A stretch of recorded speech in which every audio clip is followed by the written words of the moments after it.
Valencia, thank you. And we've worked through some of our technical issues so we can continue getting a reaction from lawmakers, including right here in Maryland.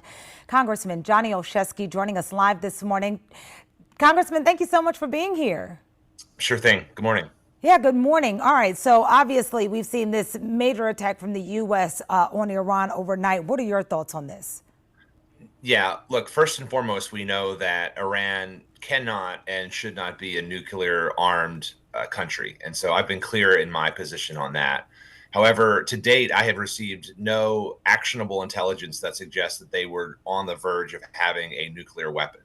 And so, in light of the strikes, my position has been clear that Congress has the sole authority to declare war and to authorize military action. And so, in light of the action that's been taken by President Trump, he has a real obligation to members of Congress, but more importantly to the American people, to really justify and share any intelligence that justifies the strike.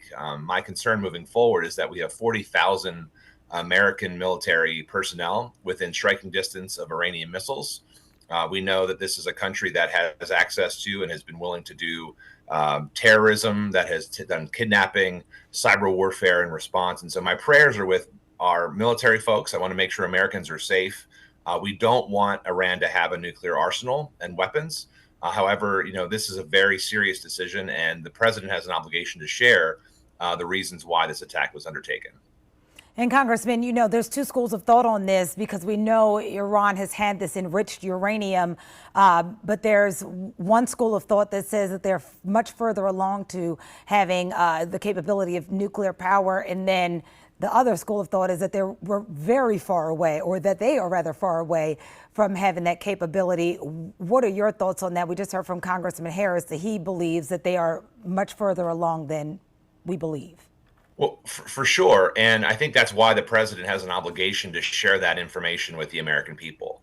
And if they were truly on the verge of pursuing and having a nuclear weapon, that is a conversation worth having. But again, that's something that could have and should have been shared with members of Congress. The Constitution, the War Powers Act is clear that we should be consulted and should give authorization for these kinds of military strikes precisely because of the fallout that might come following it. So I'm someone who believes in looking at the information and making an informed decision. But the truth of the matter is, not even the highest level members of Congress, people on the Intelligence Committee, the leaders of the chambers, were even informed prior to this strike, let alone shared any intelligence. And so, again, to date, I've had no intelligence shared with me that suggests that they were on the verge or actively pursuing. So, in addition to my concerns about what the response might be and how it might put American service members and Americans writ large at risk, I am also concerned about the ways in which this now, if they haven't taken out all of the capabilities, will now really encourage Iran to go underground and pursue a nuclear weapon if they weren't before. So the president has a real obligation at this point to come out to share with the American people what intelligence he used to justify those strikes, in light of the ways in which this can really change and alter the landscape here across not just the Middle East, but the world. And let's talk about the congressional approval or lack thereof in this situation. What are your thoughts on that, and what are you hearing from your colleagues in Congress?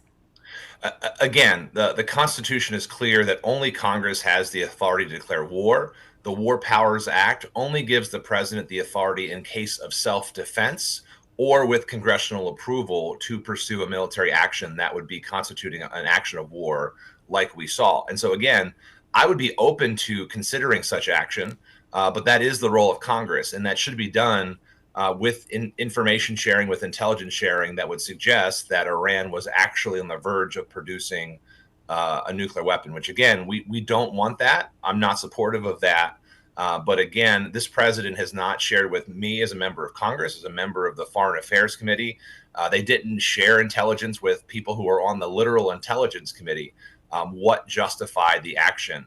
And so, again, I think that given that the president has taken this step, has chosen to deploy this military action, there's a real obligation that he has, that our leaders in the administration have, to explain exactly what information they use to justify these strikes, and to do it outside of the constitutional and legal framework that requires Congress to authorize military action. Do you think hearings will be called to compel that information to come forward?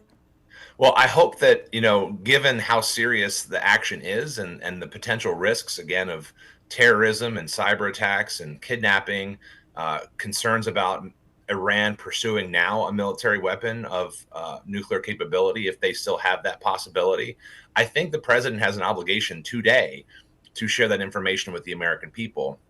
And if not, certainly that's something that I will be calling for in terms of investigations and other ways to get that information out there. The public deserves that. This is a very serious decision to make. It is one of the weightiest things that we do as members of the federal government. And so, again, I don't want to see Iran nuclear equipped, but I also think that we have to make sure that if we're taking these actions, it's done so with the right intelligence and the right information. All right, Congressman, thank you so much for joining us this morning. Thank you. We'll be sure to stay with 11 News on air and online for the latest fallout from this attack. Download the 11 News app and turn on push alerts to get breaking updates sent right to your phone.